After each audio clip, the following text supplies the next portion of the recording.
എന്താ പറയുക? ഷോർട്ടിൽ പറയുവാണെങ്കിൽ ബിലോ ആവറേജ് പെർഫോമൻസ് ആയിരുന്നു മാൻ യുണൈറ്റഡിന്റെ സൈഡിൽ നിന്ന്. ഫസ്റ്റ് 20 മിനിറ്റ്സ് നല്ലപോലെ കളിച്ചു, എന്നിട്ട് ബാക്കി 70 മിനിറ്റ്സ് പിസ് പോർ പെർഫോമൻസ് ആയിരുന്നു. മിഡ്ഫീൽഡ് വലിയ ഹോളാണ് ഉള്ളത്.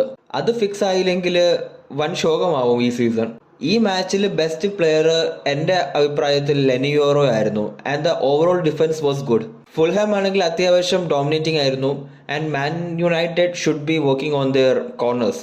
എന്തുവാണ്, ഒരു നല്ല കോർണർ ഡിഫെൻഡ് ചെയ്യാൻ പോലും ഒക്കുന്നില്ലായിരുന്നു. ആൻഡ് എനിക്ക് ആ പെനാൽറ്റിയുടെ കുറിച്ച് പറയാനേ ഇൻട്രസ്റ്റ് ഇല്ല. ഞാൻ ബ്രൂണോ ഫെർണാണ്ടസിനെ കുറിച്ചൊരു വീഡിയോ ഇടുന്നതാണ്, അതിൽ ഡീറ്റെയിൽ ആയിട്ട് പറയാം. ആൻഡ് ഇടയ്ക്ക് വെച്ച് മൗണ്ട് ബ്രൂണോവിന്റെ പിവട്ട് ആയിരുന്നു മാച്ചിൽ, അത്രയ്ക്കും പൂവർ ആയിരുന്നു. ആൻഡ് അമോറിന്റെ സൈഡിൽ നിന്ന് മിസ്റ്റേക്സ് ഒക്കെ ഉണ്ടായിരുന്നു. ആൻഡ് സെസ്കോന് ബോൾ പോലും കിട്ടിയില്ല, ഗ്രേവ് യാർഡ് ഷിഫ്റ്റ് ആയിരുന്നു. And at least Amorim should have played Kobbie Mainoo. എന്തോ വേസ്റ്റ് ആണ് വരാൻ പോകുന്നത്, എനിക്കറിയത്തില്ല. സോ